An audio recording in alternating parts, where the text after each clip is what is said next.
जब finally conclude हुआ तो वो जिसे कहते हैं धड़ाम करके वो केस गिर गया। जजेस भी काफ़ी इस बात पर कंसर्न थे कि ये इकोनॉमी का जिक्र कहाँ से आ गया ना। साइफर केस की जमानत खत्म हो चुकी है। सलमान सफदर साहब बाहर आ रहे हैं। सलमान सफदर साहब बताइएगा आज अदालती कार्रवाई में क्या कुछ हुआ, बताइएगा तफसीली तौर पर। देखिए आज अदालती कार्रवाई में जज साहब का फैसला पढ़ा गया और जज साहब का फैसला जो था वो इकोनॉमी से उन्होंने मुंसलिक कर दिया साइफर के केस को। कौन सा दुश्मन मुल्क था, कौन सा सीक्रेट था, कौन सा फ़ायदा हुआ किसी बाहर के मुल्क को, वो सारी की सारी चीज़ें जो हैं वो सरकार के केस में जब फाइनली कंक्लूड हुआ तो वो जिसे कहते हैं धड़ाम करके वो केस गिर गया। जजेस भी काफ़ी इस बात पर कंसर्न थे कि ये इकोनॉमी का जिक्र कहाँ से आ गया ना। ऑफिशियल सीक्रेट्स एक्ट में इसका जिक्र है कि पाकिस्तान की इकोनॉमी को बड़ा धचका पहुंचा इस सारे अमल से। फाइनल आर्ग्यूमेंट्स शुरू हो चुके हैं और फाइनल आर्ग्यूमेंट्स में आपने सुना होगा जज साहब ने कहा कि हाथी तो निकल चुका है, पीछे उसकी सिर्फ दुम रहती है। तो हाथी निकलने का मतलब ये है कि हमने अपना मेन केस प्रोसिक्यूशन का अच्छी तरह झंझोड़ भी दिया है और अच्छी तरह वो डिमोलिश भी हो गया उस केस के अंदर। अब कुछ नहीं रह गया। अब पीछे एक छोटा सा चार्ज जो रहता है कि ये रिस्पॉन्सिबिलिटी किसकी थी और साइफर वापस नहीं आया, इसके ऊपर कल कुछ दलाइल मजीद मैं दूंगा। 15 मिनट के मेरे दलाइल होंगे और उसके बाद फिर डिपेंड करता है कि जजेस कितना सुनना चाहते हैं प्रोसिक्यूटर्स को और वो कितना टाइम लेते हैं। उनके पास एविडेंस तो सारा पढ़ा जा चुका है, तमाम हालातों वाक़यातों। अब जजेस अज भर उनको सारा एविडेंस, शहादतें, ऑफिशियल सीक्रेट्स एक्ट उनकी फिंगर टिप्स पे है। तो अब जो असिस्टेंस आनी है सरकार की जानिब से, उन्होंने हमारे सिर्फ सवालों के जवाब देने हैं कि डॉक्यूमेंट्री एविडेंस किधर है। डॉक्यूमेंट्री एविडेंस तो सफ़ा मिसल पर आया ही नहीं है। सो अब उनको बताना है कि उन्होंने ये डॉक्यूमेंट्स तो सारे कंसील किए हैं, सुप्रेस किए हैं।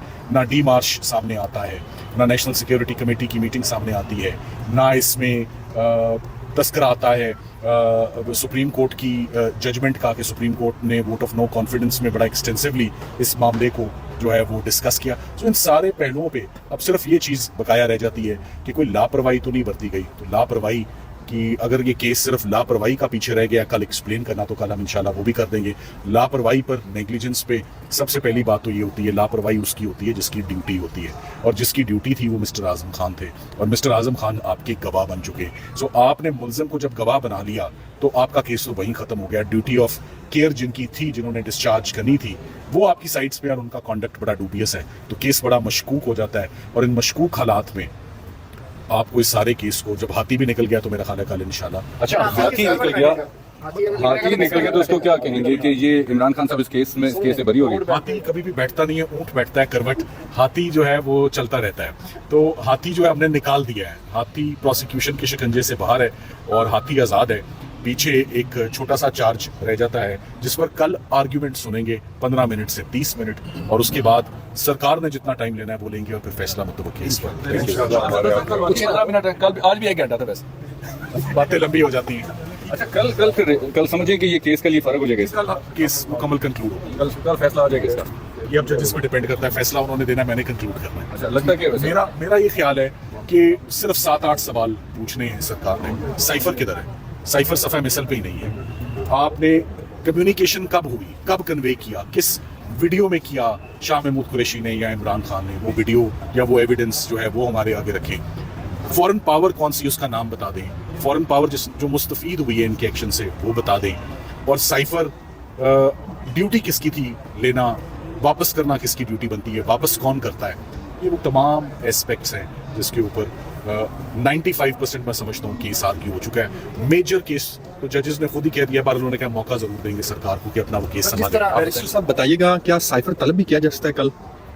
देखिए नहीं, मैं ये समझता हूँ कि इस स्टेज पर जो एविडेंस खुद छुपाया हो, खुद कंसील किया हो, खुद सुप्रेस किया हो, वो एविडेंस कभी भी सामने एपेलेट कोर्ट में नहीं मंगवाया जा सकता।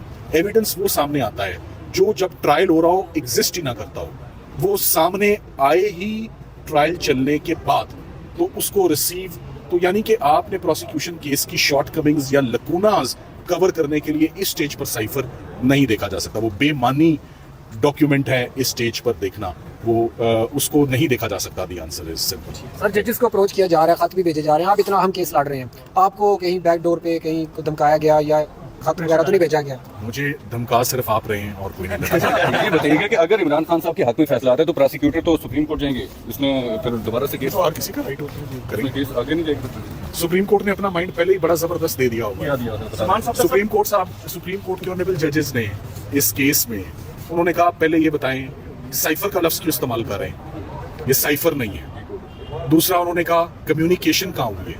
तीसरी बात उन्होंने कहा फॉरेन पावर का नाम बता दें। और तीनों प्रोसिक्यूटर्स का, आपने प्रोसिक्यूटर्स का जिक्र किया, तीनों प्रोसिक्यूटर्स को मौका मिला था सुप्रीम कोर्ट में एक एक करके, रिजवान अब्बासी साहब भी, शाह खावर साहब भी, नकवी साहब भी, तीनों ने अपना अपना मौका लिया था, मगर वो केस नहीं समझ। सुप्रीम कोर्ट ने बड़ा वाज़ेह अपना माइंड दिया हुआ है इस पर इंशाल्लाह। मतलब ये समझे कि साइफर केस में इमरान खान साहब की राय कंफर्म है। Thank you very much. Thank you.